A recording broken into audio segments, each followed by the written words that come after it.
Hello दोस्तों, good evening. आज हम बात करने वाले हैं आपकी जीएसटी के न्यू अनाउंसमेंट को लेकर, जो कि आपके 1 फेब से एप्लीकेबल हो गई है। बट आपका मैं इस जीएसटी का 3B का अगर मान के चलूँ कि आपके जनवरी मंथ से ही एप्लीकेबल है। मीन्स जैसे मान लीजिए कि आपका ये जो जीएसटी आर 3B में जो चेंजेस हुए हैं 5.1 टेबल को लेके, 6.1 टेबल को लेके, प्लस में इंटरेस्ट को लेके चेंजेस किए गए हैं। ठीक है जी, तो चेंजेस क्या है आज मैं आपको सामने लाइन टू लाइन पढ़ के आपको अच्छे से डिटेल में समझाने वाला हूँ, जो कि कोई नहीं समझाता है। तो आपको अगर मेरा पढ़ाना, टीचिंग पैशन अच्छा लगता है तो मेरे चैनल को सब्सक्राइब कीजिए, लाइक कीजिए और कमेंट कीजिए, ताकि मैं मोटिवेट हूँ और आपके लिए मैं ऐसी नई नई वीडियो बना के लाऊं अपडेटेड में। अभी मैं देखता हूँ आज फाइनल बजट अपना अनाउंसमेंट हो चुका है, तो उसके ऊपर भी मैं अब बहुत जल्द वीडियो लेके आऊँगा अपने फाइनल बजट के ऊपर, जो कि अपने जीएसटी और इनकम टैक्स से रिलेटेड होगा और अदर कैटेगरी से भी रिलेटेड होगा। ठीक है जी, तो ऐसी मेरे चैनल पे आइए, अगर आप नए हो तो सब्सक्राइब कीजिए। तो आइए चलिए बात करते हैं हम एडवाइजरी को लेके। तो सबसे पहले हमारा एडवाइजरी क्या कहता है, जो कि जीएसटी डिपार्टमेंट की तरफ से आया है। Advisory on interest collection. हमारी एडवाइजरी किसके ऊपर है जी? इंटरेस्ट कलेक्शन के ऊपर है। And related enhancement in GSTR 3B, इसमें आपकी चेंजेस की गई है, 3B में चेंजेस की गई है। अच्छा, तो क्या है changes? It is a hereby inform that from January 2026 period onward, आपका जो भी जनवरी मंथ में आपने काम किया है अपने बिजनेस के अंदर, जो भी सेल किया है, आप उसके रिटर्न कब बताओगे? फेब मंथ में बताओगे। तो आपकी जो भी जनवरी मंथ का सेल होगा, आप उसकी R1 और 3B फाइलिंग करोगे फरवरी मंथ में। The following investment have been made in filing of GSTR 3B। तो आपका एप्लीकेबल कब से हो गया है जी? जनवरी मंथ से ही हो गया था, लेकिन ये अब आपका 1 फेब से पूरी तरीके से लागू हो चुका है। तो हमारे कुछ इंटरेस्ट कैलकुलेशन में भी क्या किया गया है, अमेंडमेंट किया गया है, चेंजेस किया गया है। ठीक है, तो आइए देखते हैं updated in interest computation for GSTR 3B। अच्छा, कंप्यूटेशन क्या होता है? अपना कैलकुलेशन, जो कि हमारे यहाँ पे देखोगे तो रिवाइज इंटरेस्ट कंप्यूटेशन फॉर्मूला दे रखा है, यानी कैलकुलेशन कैसे करें उसके बारे में बता रखा है। तो सबसे पहले हम इंटरेस्ट निकालने के लिए हमने क्या है कि नेट टैक्स लायबिलिटी जितनी होगी माइनस हमारी minimum cash balance electronic cash ledger from due date to date to of debit. यानी पहले क्या होता था, जब आपका इंटरेस्ट कैलकुलेशन होता था ना और आपके कैश लेजर में पहले पैसे पड़े होते थे, तो वो इग्नोर कर देता था जीएसटी पोर्टल। आपका जितना पेनल्टी बनता था आपको टोटल वो पेनल्टी देता था।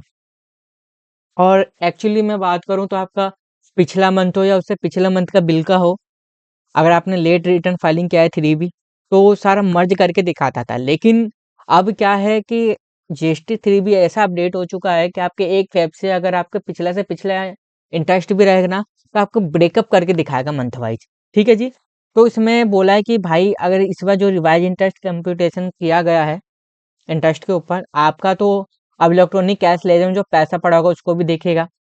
Multiply number of days delay, जितने दिन आपने डिले किया होगा 3B फाइलिंग करने में, डिवाइडेड बाय 365 डेज से डिवाइड कर दिया जाएगा और मल्टीपल 18% से आपका इंटरेस्ट कैलकुलेशन किया जाएगा। तो ये नया फॉर्मूला है। जैसे मैंने आपके लिए थोड़ा सा यहाँ लिख रखा है कि मैंने 100 रुपये टैक्स की लाइबिलिटी बन रही थी जी, 20 रुपये मेरे कैश लेजर में थे, मैंने 10 दिन डेली किए हैं और 365 से मैंने डिवाइड कर दिया और मल्टीप्लाई 18। तो ऐसे आप करोगे।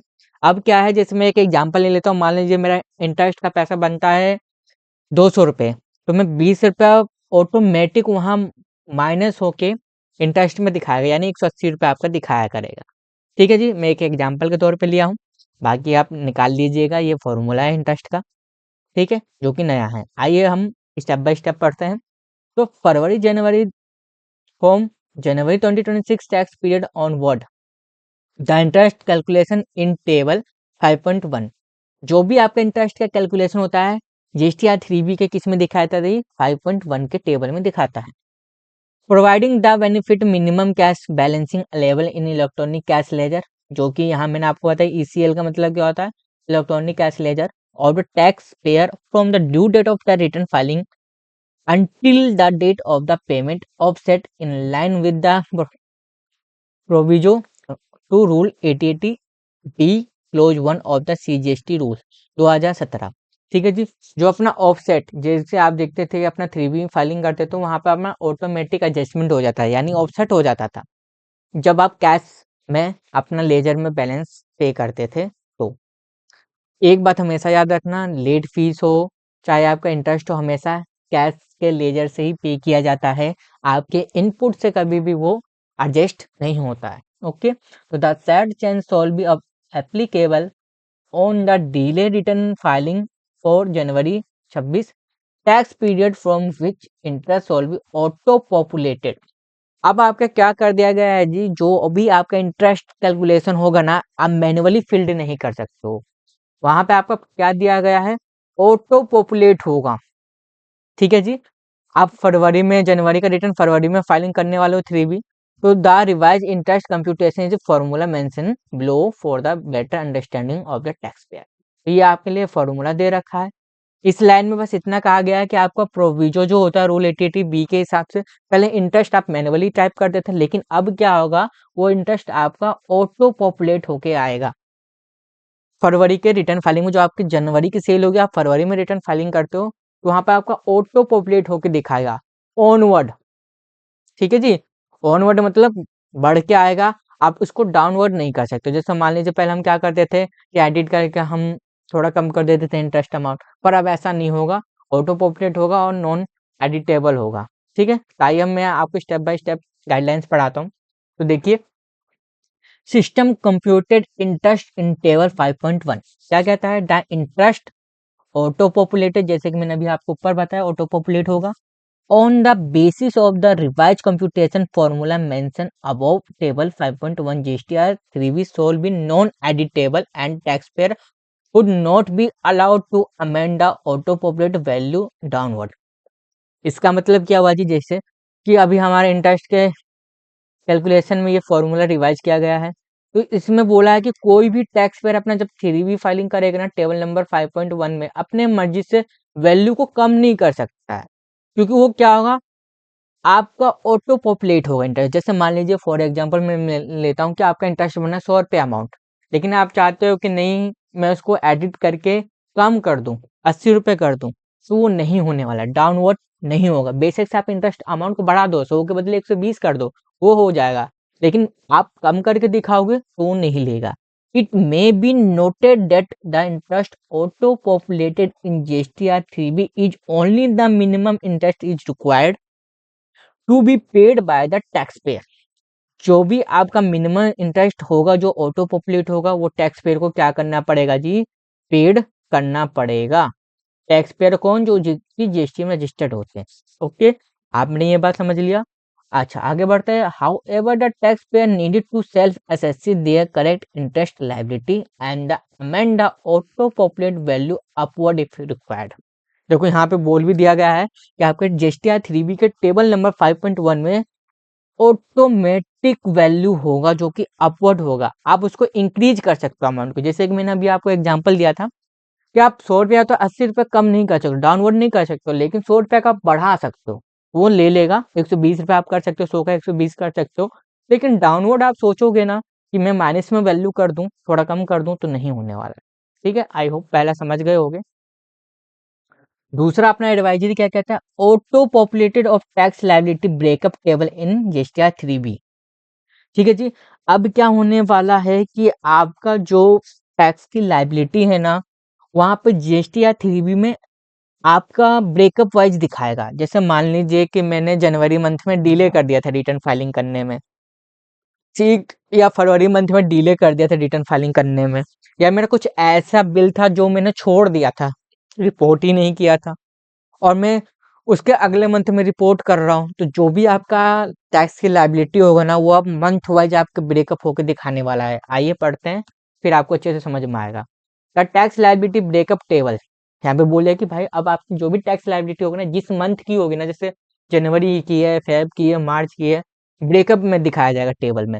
इन GSTR 3B capture the supply of previous tax period reported in current period. जो भी आपके प्रीवियस का टैक्स का पीरियड होगा ना, उसको आपको करंट मंथ में रिपोर्ट हो जाएगा। The tax is being paid for such supply in current tax period, hence the filing of GSTR 3B January 2026 tax period onward. The GST portal shall auto-populated tax liability breakup in GSTR 3B on the basis date of document related to supply reported in GSTR 1, GSTR 1A और IFF। देखिए इसमें क्या बोला है कि आपका document के हिसाब से जो डेट होगी, आप जो सप्लाई का यानी जो सेल का रिपोर्ट करोगे GSTR 1 में, GSTR 1A में और IFF में, जो कि कंपोजिशन डील और वाले होते हैं, ठीक है।